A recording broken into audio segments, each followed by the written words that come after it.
Hi, this is Tamryn Spruill with the Hard Screen, a women's hoops podcast.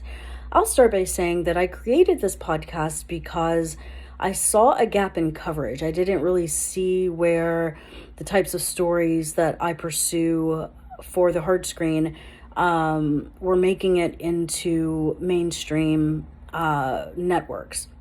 So I created this because I felt that there was a gap in coverage. I knew how to do it. The technology is available. And I just, bankrolled it myself to create the podcast and to get a website behind it. So the issue is that a lot of people have done that because they have identified gaps in coverage, or they want to see things covered a different way, and are using all of the tools at their availability to make podcasts and web series.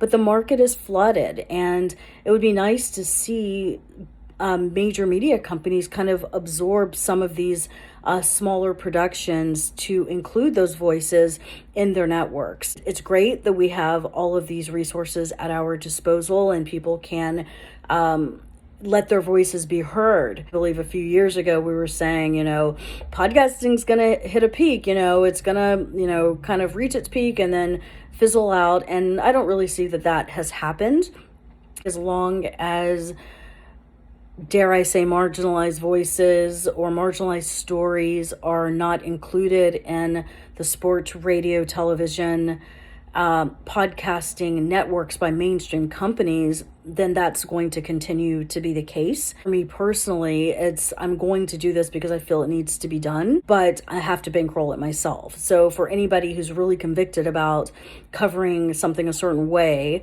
you have to sign on to do it yourself. But for me, it's a worthy endeavor, so I do it. I would like to see mainstream companies, kind of seek out some of these independent productions and include them into their networks.